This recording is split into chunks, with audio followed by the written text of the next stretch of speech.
আসসালামু আলাইকুম। আমার নাম গোলাম সামদানি। সবাইকে স্বাগত জানাই সামদানি রিয়েল টক ইউটিউব চ্যানেলে। একটা ছেলের জীবন বদলানো গল্প বলবো, রিয়েল মোটিভেশনাল হিস্টোরি। আজ একটা গল্প বলবো একটা ছেলেকে নিয়ে, যার নাম রাজু। ছোটবেলা থেকে রাজু বুঝে গিয়েছিল দারিদ্রতা শুধু টাকার অভাব না, এটা একটা লড়াই। রাজুর বাবা ছিল রিক্সাওয়ালা। প্রতিদিন সকালে বাড়ি থেকে বের হতো রিক্সা চালাতে, আর প্রতিদিন রাতে বাড়ি ফিরতো ক্লান্ত শরীরে, কিন্তু মুখে একটা সবসময় মুস্কি হাসি থাকতো। একদিন রাজু বাবাকে জিজ্ঞেস করলো, বাবা তুমি এত কষ্ট কেন করো? বাবা শুধু বলেছিল, কারণ তুই যেন আমার মতো কষ্ট না করিস। সেই দিন থেকে রাজু ঠিক করলো, আমি বদলাবো আর আমার ভাগ্যকে বদলাবো। কিন্তু ভাগ্য তো আর একদিনে বদলায় না। কিন্তু রাজু পড়াশোনাতে ভালো ছিল। তার জামাটা ছিল পুরনো, ফাটা, সেলাই করা আর কিছুটা পুরাতন বই। রাজু গরিব হতে পারে, কিন্তু রাজুর স্বপ্নগুলো ছিল নতুন নতুন, বড় বড়। রাজুকে দেখে লোকগুলো বলতো আর হাসতো, এর দ্বারা কিছুই হবে না, এই কিছুই করতে পারবে না জীবনে। কিন্তু রাজু প্রতিদিন সকালে আয়নার সামনে দাঁড়িয়ে বলতো, আমি পারবো, আমি পারবো। অনেক পরিশ্রম করার পরেও রাজু চাকরি পেল না। এবার রাজুর কাছ থেকে আত্মীয় স্বজন, পাড়া প্রতিবেশীরা সবাই দূরে সরে যায়, বন্ধু বান্ধবও দূরে সরে যায়, এবং কি তার মা বাবার চোখে জল। কিন্তু রাজু হাল ছাড়েনি। রাজু ঠিক করলো সে নিজেই নিজের রাস্তা বানাবে। রাজু গরিব তো, তাই তাকে দেখে সবাই হেলা করতো। কিন্তু রাজুর কাছে পুরনো একটা ফোন ছিল আর একটা আইডিয়া ছিল। সে তার পুরনো ফোনটা দিয়ে আর তার আইডিয়া দিয়ে অনলাইন একটা কাজ শুরু করলো। শুরুতে কেউ তাকে বিশ্বাস করে কাজও দিচ্ছিল না। সবাই তাকে দেখে হাসি ঠাট্টা করত। তাকে কোনো অনলাইন কাজও করতে দিত না, তাকে কোনো অর্ডার দিত না। তাই রাজুর প্রথম প্রথম খুব একটা লাভ হয়েছিল না।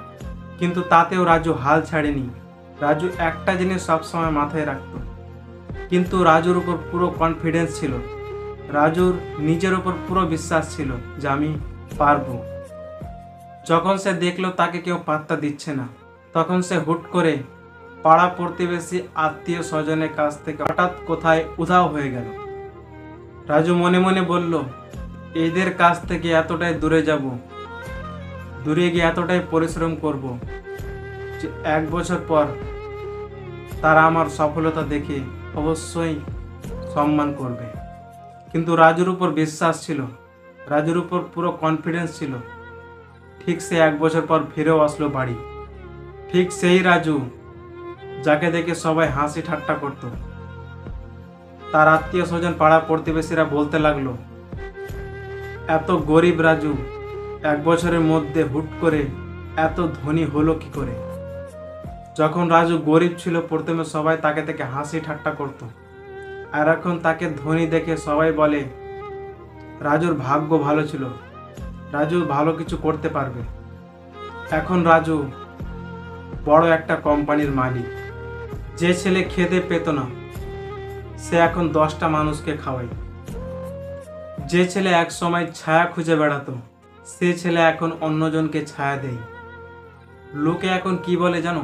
লোকে এখন বলে রাজুর ভাগ্য ভালো ছিল। কিন্তু কেউ জানে না প্রতিদিন রাতে রাজু কাঁদতো আর বলতো, আমি পারবো, আমি পারবো। নিজের স্বপ্নগুলোকে মনে করতো আর কাঁদতো, আমাকে সবাই অবহেলা করে। সে একটাই কথা ভেবেছিল, আমার স্বপ্ন পূরণ করার জন্য আমি অনেক পরিশ্রম করব। ঠিক সে 1 বছর পর পরিশ্রম করার পরে বাড়ি ফিরে, তখন তাকে সবাই দেখে অবাক হয়ে যায়। বন্ধুরা, এই গল্পটা রাজুর না, এটা তোমারও হতে পারে।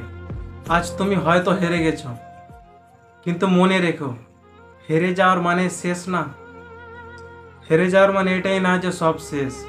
হেরে যাওয়ার মানে এটাই, আবার তুমি নতুন করে সুযোগ পেলে। তুমি যতবার পড়বে ততবারই উঠে দাঁড়াবে, দেখবে ঠিক একদিন সফল হবে।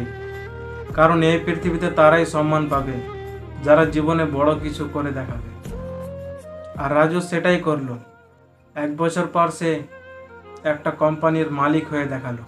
যারা পড়ে গিয়েও হাল ছাড়ে না, তারাই একদিন সফল হয়। তুমি কিছু শুরু করতে না করতে বারবার হাল ছেড়ে দাও, তাহলে আমার কথা শোনো, হাল না ছেড়ে কাজটা চালিয়ে যাও। অবশ্যই অবশ্যই একদিন সফল হবে, ইনশাআল্লাহ। একটা কথা মনে রাখবে,